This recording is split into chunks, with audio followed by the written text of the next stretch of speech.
Alright, this lesson is 8th grade functions, 4th grade standard, slope intercept form. The learning objective wants us to derive equations, linear equations from y equals mx plus b. So I'm going to give you some foundation and then I'm going to show you how it's done. Let's first talk about what the y-intercept is. It's a very important piece. Okay? The y-intercept, I draw a graph. As you can see, this is just one quadrant. This is not the complete Cartesian plane. Let's note the origin. I'll put some numeric values on here.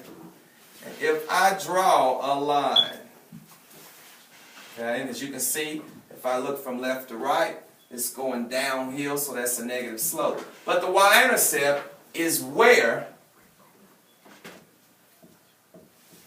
the line crosses the y-axis. Okay? If I was going to label this, put some numbers here.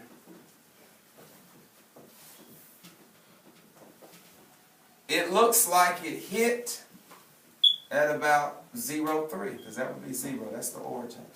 But like it hit at about 0.3. So our y-intercept, the x value has to be 0. But we're 3 units north. So that's our y-intercept. So just kind of remember that. It's a very important piece. Let's talk about identifying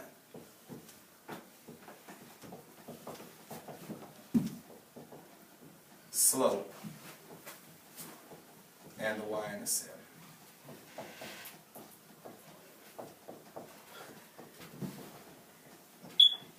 Hopefully you're copying as you're watching this.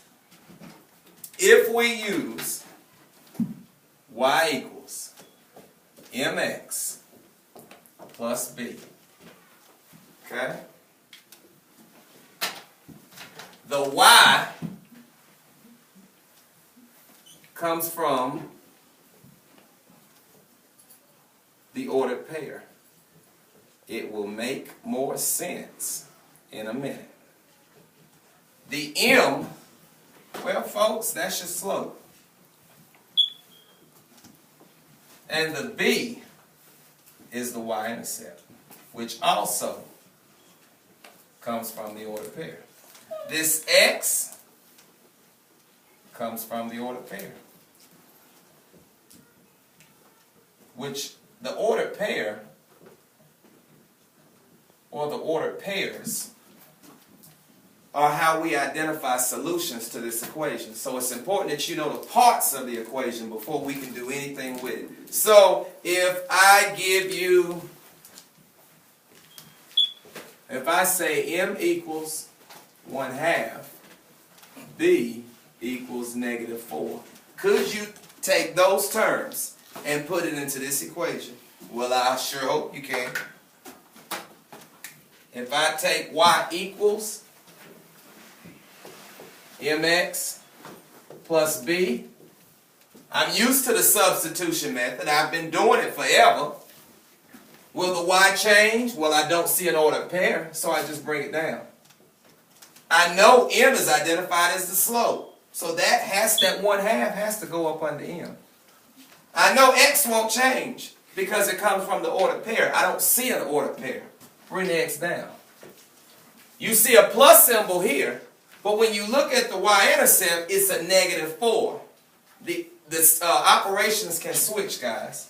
So instead of writing plus a -4, I'm going to erase that and just write -4. And you have just wrote an equation in slope-intercept form. Okay? Sometimes you might see this, and I hope you copy this before I erase it. So I give you another example. I'm going to always start out with y equals mx plus b. And if you know me, you better. If I change my slope to